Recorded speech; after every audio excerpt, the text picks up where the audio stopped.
Hello, my name is Raza, and today we're talking about Afro water science. I think ancestral knowledge is crucial for this topic. You can't really know where you're going until you know where you've been, right?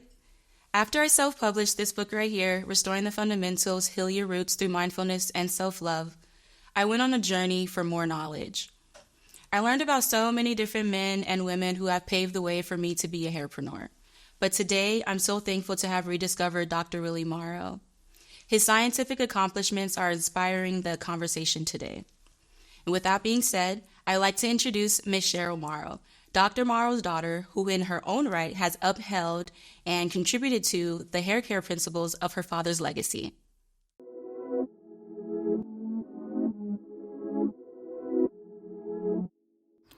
Afro water science, the study of hair care heritage, biochemic principles that improve and protect harmony between people and water systems. When we go in there with water, pss, pss, pss, and then the hair goes, that is an atomic nuclear relationship that you cannot prevent because that's your biology interacting with the hydrogen bond in the water, and it's all going. Right. But your commercial self, as a black woman, you want that. And it's just not biologically aligned for you to do that. Now, you can do it temporarily, right? Yeah. So the water issue, back to your first question, therein lies the problem. Because water makes you want something, or makes you succumb unto something natural that you cosmetically do not want. The curl. Right. It induces the curl. So water induces the curl. So why would you want to wash it? Because, oh God, can't get it wet. I can't do that. I can't. And the bio trigger for straight hair people makes, because water carries mildew, fungus, bacteria. That's their cultural relationship with water. Okay. It's not ours. Right. Okay. And so that is basically the backstory of, and we kind of like went around to answer your first question, I guess. But that's really what, and this is, on Saturdays and, years, me and my dad would just tinker with the most fascinating things. Sometimes he would just put a strand of hair, right? And he would take it, flat iron, would put heat. And then he would just, for like kicks, put the hair in the water and just stare at it and see how long it would take for all of the atoms in the hydrogen atom for it to react and then curl up. You're just not cutting off straight hair and putting it in water, and nothing's going to happen. And so here's this whole biological little trick going on in water that just happens before your eyes. And so to even have this conversation about hair is dead, it's moving right before your eyes, and you're saying, wow, what makes it, still have this biospheric relationship, even though it's even been cut away from the body. It's just a fascinating thing. So water, that's why I think your project is so fascinating. Thank you. I will be honest. It's amazing. Ancestral knowledge. Hair care was once about so much more than good looks. It was about community and heritage. Over time, we lost traditions that connected us to science and nature. We were chemists, not cooks. Miss Cheryl Morrow. Though cosmetology, and strangely, cosmetology and barbering were never a career. We just ended up doing it. Right. And so we always brought scalp creams, scalp tonics. We were usually involved in delousing Europeans, right? And making them a lot more health balanced. We not just only just kind of brought all of these really, what do they call it, the liberal arts, and interchanged them into healthcare and well-being, spirituality, eating properly, and separating vegetables from it was. And then in the middle of that, picking cotton and doing the physical labor. It's really something that we just can't imagine. I'm writing an ebook right now because I just got so irritated about how we talk about generational wealth. You can't, and I know it's a popular subject. Yeah.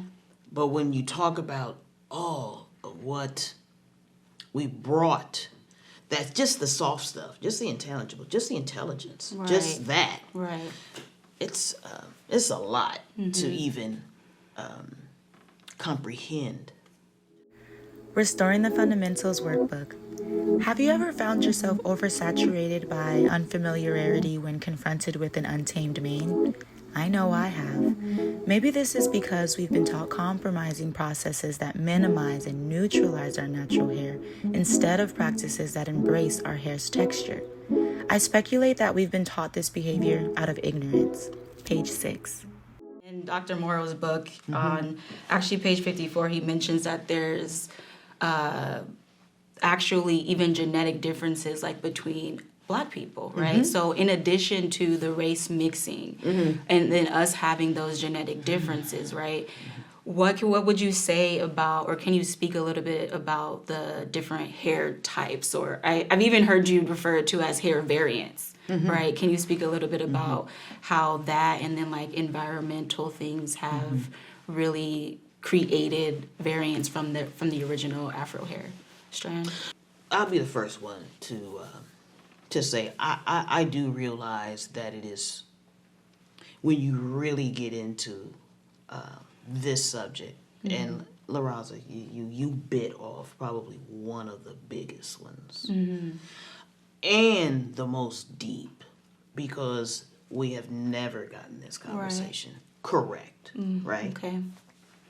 So, once I remember we took a trip to Senegal, right? It could have been 1998, 1999, right? I remember him sitting at a table and room full of dignitaries, right? And the first thing he says is that there's only one hair. And while we can talk about it, right, no matter how many scholars, no matter how many medical doctors, no matter how many physicists, no matter how many biologists, no matter how many scientists and whoever you want to bring in, it doesn't matter. We only talk about, when we're talking about genetics, geneticists as well, there's only a dominant expression and a recessive expression. Okay. And recessive doesn't mean less than. Recessive only means less space and then more space, right? Okay. And so nature has a way of distributing something that takes up the same amount of space to complete a circle. So I may give you, right, looking at you, I'm going to give you textured hair, okay? But I'm going to I can't give you textured, highly coiled hair and brown eyes. So nature says, let me give her textured hair, but lighter eyes, thinner lips, but a stronger body. And so it always compensates. Wow, okay. And so it doesn't give you too much and not enough. That's what gene expression does. Gotcha. So when African people may have the thinnest features, but the coarsest hair, Right. right? And then Ethiopians may have the darkest skin, but the straightest hair. Right. So it's always compensating. Yeah. And that is what makes dominant features in recessive features. So what Gotcha. would make an African look one way, right? And so the straightest hair is always African. And the kinkiest hair is always African. Right. And then there's a bunch of different variations. Straight hair is a texture. Okay. It's just not coiled. Right. And that body produces that hair, which has a different set of differences from a very, very dominant original. It says carbon copy. It doesn't say another. It's carbon. Right. Because carbon is that dominant, essential part of life. Right. And so, trying to teach that, instead of creating this other dumb conversation called racism. And see, when racism gets in it, then we keep thinking that the genes are over and chromosomes are over here, and then races are over here. Right. And it just is so illogical. And I say that it behooves us to get back into the scientific conversation so we can get rid of the racist issue. Right. And that has been a challenge been a because we are challenge. hanging on to hair types. We want to hang on to, and I'm not blaming the natural hair care industry. I'm not saying, even though I do call it other stuff, when I'm in the cosmetology field. But Yeah. but just for the sake of this conversation, we're hoping your generation, stops us. And you to be the last generation that does not talk about things in such a way that just keeps us further from being, we are the first scientific human being. And we've got to get back on that. Right. We've got to Right. get back on that subject. Yeah, that's very powerful. That way. Yeah. A final thought. The fundamentals of hair apply to all textures. Each have a symbiotic relationship with water. This is revealed through science and appreciated through your practice. Be aware, the products we use and routines we maintain contribute to the health and well-being of our planet. Our hope is that the WMAE art experience invokes new perspectives that lead us to more sustainable hair care.